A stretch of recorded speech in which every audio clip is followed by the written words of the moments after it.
Bem-vindo, Felipe. Eu queria começar com uma imagem que dói um pouquinho. Uma rainha de França, citada em O Evangelho segundo o Espiritismo, chegando ao mundo espiritual convencida de que entraria como soberana. E o que ela encontra? Humilhação, desilusão, gente simples, mas que espiritualmente está acima dela. Essa cena é muito forte porque desmonta uma confusão que a gente ainda faz o tempo todo. Prestígio não é elevação. E o detalhe que me pega nessa fala é a expressão muito acima. Não é só acima. Kardec preserva esse espanto moral. Ela achava que o sangue nobre seria um passaporte celeste e descobre que a lei espiritual não lê brasão, lê consciência. Isso vale para a monarquia do século XIX e vale para a nossa monarquia moderna também. Currículo, reputação, cargo, eloquência, até fama de pessoa iluminada. Sim, hoje talvez a coroa seja outra. Pode ser a imagem da pessoa equilibrada, a imagem de quem sabe falar bonito sobre amor, de quem parece muito consciente, muito evoluído, muito resolvido. E aí a gente vai se apaixonando por essa vitrine, sem perceber o quanto está distante da intimidade real. Hermance Dufour define ilusão de um jeito muito direto. Aquilo que pensamos, mas que não corresponde à realidade. Parece simples, só que não é. Porque ela não está falando apenas de erro intelectual, tipo, entendi um fato errado. Ela está dizendo que nossas percepções podem ser deformadas por carências, culpas, desejos, traumas, frustrações. Ou seja, a ilusão nasce menos da falta de informação e mais da dificuldade de perceber o que sentimos. E aí vem a parte mais delicada, né? Porque entre todas as ilusões, ela diz que a pior é a autoilusão. Não é pouca coisa. Não é ilusão sobre o mundo, sobre política, sobre alguém que nos decepcionou. É a ilusão sobre quem nós somos. Exato. E por que é a pior? Porque se eu enxergo errado a mim mesmo, eu vou interpretar errado todo o resto. Minhas virtudes ficam infladas, minhas falhas ficam camufladas, minhas intenções parecem mais nobres do que são. A autoimagem falsa vira uma espécie de lente.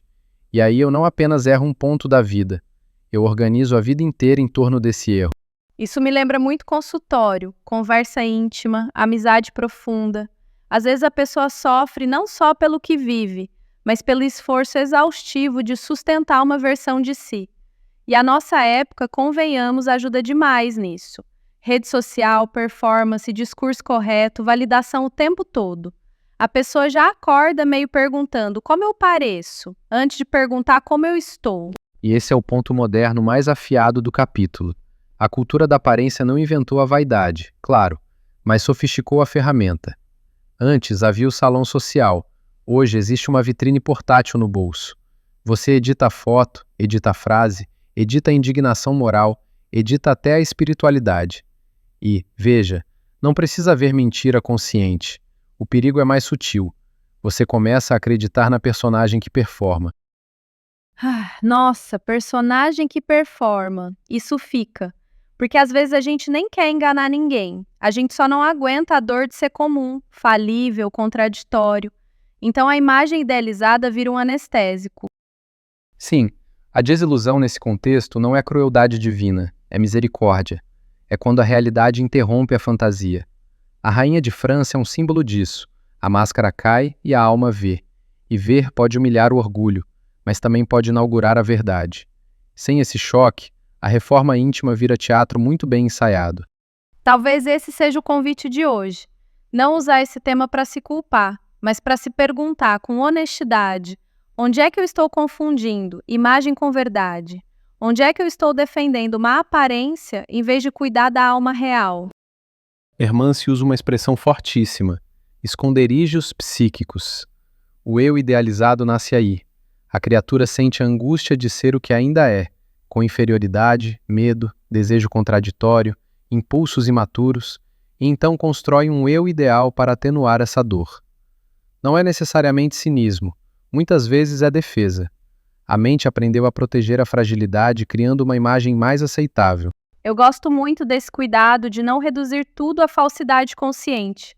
Porque, sinceramente, a maior parte das pessoas não está acordando de manhã e pensando: hoje vou fabricar um personagem. Não, muitas estão tentando sobreviver emocionalmente. Têm vergonha do que sentem. Têm medo de não serem amadas se forem vistas como realmente são. Isso. E aí aparece outra frase central do capítulo. O iludido pensa muito o mundo, negando senti-lo.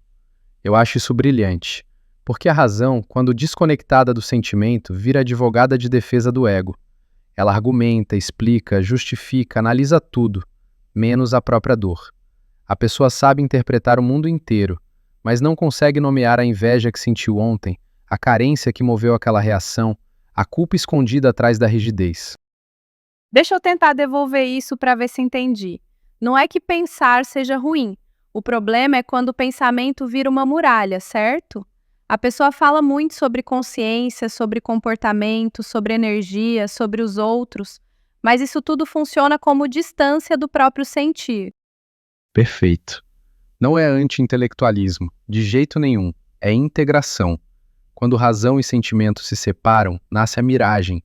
A pessoa intelectualiza o que gostaria de ser e passa a atuar como se já fosse. Só que o afeto real continua lá, amordaçado, esperando ser educado.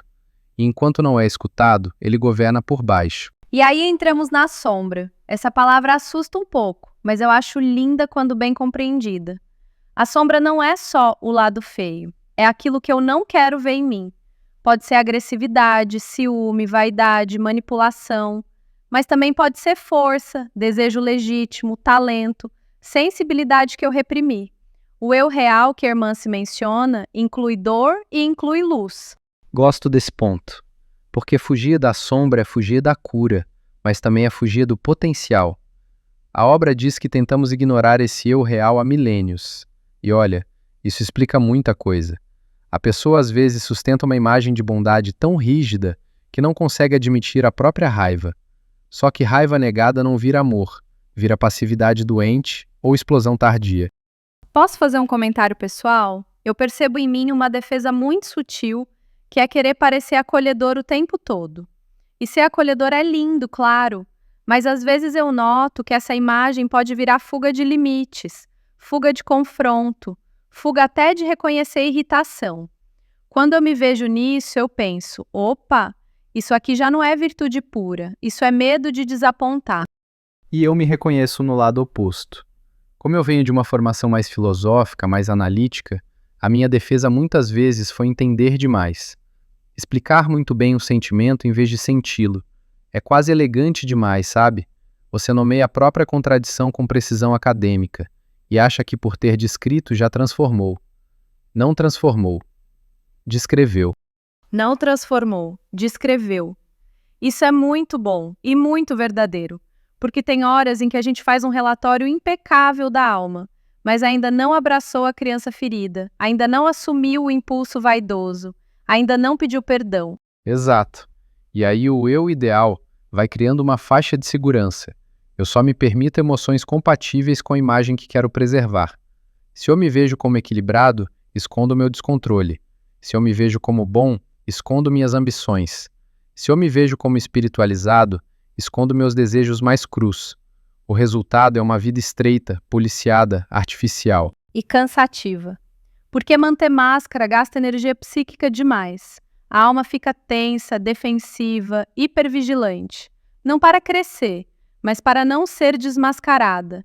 E isso é muito triste, porque a pessoa deixa de viver encontros verdadeiros, inclusive com Deus, para proteger uma identidade que não sustenta paz. Agora, talvez a parte mais corajosa do capítulo seja quando a irmã se olha diretamente para o meio espírita e diz, com fraternidade e firmeza: sim, nós espíritas também temos muitas ilusões. E isso é muito importante, porque conhecimento espiritual não imuniza ninguém contra o orgulho. E ela formula isso numa frase memorável. O espiritismo é excelente, nós espíritas, nem tanto. Essa frase devia ficar na porta de toda casa espírita, não como acusação, mas como vacina. Porque a tentação de confundir a grandeza da doutrina com a grandeza pessoal do adepto, é enorme. E aí no Zelo assume uma forma bem específica aí, né? A pessoa fala de humildade, fala que é alma necessitada, fala que está em aprendizado, mas age como se fosse uma espécie de salvadora do mundo, como se tivesse todas as respostas para todo mundo. Esse é o ponto. Há uma incoerência entre discurso e conduta. A criatura se declara carente de misericórdia, porém se comporta como autoridade moral infalível. E Kardec é muito claro em O Evangelho segundo o Espiritismo, capítulo 17, item 4. O verdadeiro espírita se reconhece pela transformação moral e pelos esforços que emprega para domar suas más inclinações. Esforços, Carolina. Essa palavra é decisiva. Esforço implica luta, recaída, vigilância, verdade, não pose. E não estampa. Porque Hermance critica justamente essa cultura de convenções, de querer reconhecer o espírita por aparência, vocabulário, jeito de falar, comportamento exteriormente sereno. Isso é tão delicado, a gente pode acabar treinando uma estética da virtude em vez de uma vivência da verdade. Sim, é o retorno do puritanismo e roupa nova. Puritanismo aqui não é só moralismo sexual ou rigidez de costumes. É o adorno moral. É viver como se já fosse o que ainda não se tornou. A pessoa entra em contato com estudo, tarefa, passe, reunião mediúnica, leitura edificante, tudo isso é valioso, e conclui que deu um salto evolutivo. Mas às vezes não deu salto nenhum. Deu contato. O trabalho real ainda vai começar. Não deu salto nenhum, deu contato. Isso também fica. Porque tem uma diferença enorme entre ser tocado por uma verdade e estar transformado por ela. Eu posso sair de um estudo emocionada, inspirada, sensibilizada, e ainda assim continuar reagindo com orgulho em casa, com impaciência no trânsito, com controle nas relações. Exatamente. A casa espírita não é fábrica de angelitude imediata. É escola, é oficina, é hospital. E às vezes é espelho, não para nos certificar como espíritas exemplares, mas para revelar o quanto ainda somos iniciantes saindo do primitivismo moral. Hermance chega a dizer isso quase com alegria. Alegremo-nos por isso. Quer dizer, reconhecer a condição real já é começo de cura. Eu acho tão bonito quando a humildade deixa de ser humilhação e vira lucidez. Porque a pessoa humilde não é a que se esmaga, é a que não precisa fingir grandeza.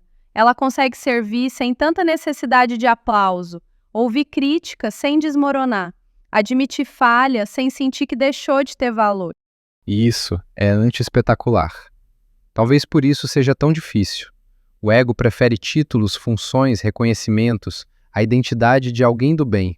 Só que a lei espiritual não se impressiona com o crachá religioso. Ela pergunta pelo que ainda fazemos com a vaidade, com a irritação, com a ambição, com a necessidade de ter razão. A aparência religiosa pode até enganar o grupo, a consciência não. E aí chegamos num ponto muito sensível. Como desiludir-se sem se destruir? Porque quando a imagem cai, dá medo, parece que tudo desmorona. Mas o capítulo faz uma distinção fundamental. Idealização não é mudança. Na idealização eu vivo como gostaria de ser. Na reforma íntima real eu sinto o que sou. Aceito essa realidade sem me acomodar e caminho devagar. Essa diferença é quase cirúrgica. Na idealização, a pessoa pensa o ideal e impõe ao comportamento. Resultado: conflito, hipocrisia, neurose, exaustão. Na mudança autêntica, ela acolhe o dado real. Sou orgulhoso, sou insegura, tenho necessidade de aprovação. Ainda manipulo quando sinto medo. Isso dói, claro. Hermance usa uma imagem fortíssima: sorver o fel da angústia de saber quem somos. Sorver o fel é uma expressão dura, mas eu acho importante dizer para quem está ouvindo. Essa dor não é castigo, é parto de consciência. É a dor de perder uma fantasia que parecia proteger. E honestamente, muitas vezes a fantasia parecia proteção mesmo, só que também era prisão. Bem colocado. A desilusão dói porque envolve luto. Luto da autoimagem, luto da versão idealizada de si. Só que há uma vantagem imensa em passar por isso agora, encarnados, convivendo, errando, reparando. O capítulo chega a sugerir que é melhor enfrentar essa verdade no corpo do que purgá-la depois na vida espiritual. porque aqui ainda temos tempo, relação, escolha, serviço, possibilidade concreta de reeducação. E reeducação sem martírio. Isso é essencial. Fazer as pazes com as imperfeições não é fazer festa para o erro. É parar de desperdiçar energia se odiando. É dizer, isso existe em mim, então vamos cuidar. A autoaceitação verdadeira não passa a mão na cabeça da sombra. Ela olha, acolhe e responsabiliza. Acho que aqui cabem os passos práticos que a irmã se propõe, porque o capítulo não nos deixa só na análise. Primeiro, desapegar-se da falsa autoimagem. Ela chega a falar em desapaixonar-se do eu. Que frase difícil e libertadora. Depois, alguns exercícios muito concretos. Fazer as pazes com as imperfeições, abandonar estereótipos, descobrir a própria singularidade, ter coragem de ver desejos e tendências, exercitar o perdão de si, ouvir com atenção o que acontece à volta. E eu acrescentaria 3 que me tocam muito: dominar o perfeccionismo, valorizar afetivamente as pequenas vitórias e descobrir qualidades reais para colocá-las a serviço do bem.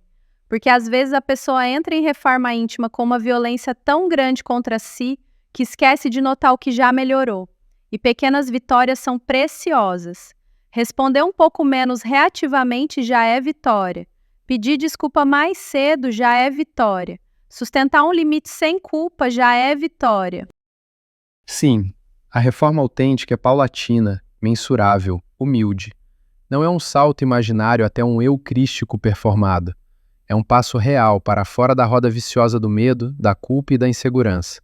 E, curiosamente, quando paramos de representar santidade, começamos a ser mais úteis, porque ficamos mais verdadeiros, mais escutadores, menos defensivos. Talvez o grande sinal de amadurecimento seja esse. A pessoa continua vendo imperfeições em si, mas já não se desespera nem se disfarça. Ela trabalha, ela respira, ela pede ajuda, ela recomeça. Tem ternura consigo, mas não se absolve antes do tempo. Tem firmeza, mas não se chicoteia. E isso dialoga profundamente com o Conhece-te a ti mesmo, de O Livro dos Espíritos. Não como introspecção estéril, nem como autobiografia elegante da própria alma. Conhecer-se aqui é tornar-se moralmente mais verdadeiro. É reduzir a distância entre o que se fala, o que se sente e o que se vive. Então talvez a pergunta que fica não seja como parecer melhor, nem mesmo como sofrer menos ao me ver. Talvez seja outra: como viver com mais verdade, sem perder a ternura comigo mesma. Como deixar a imagem cair, sem deixar a esperança cair junto.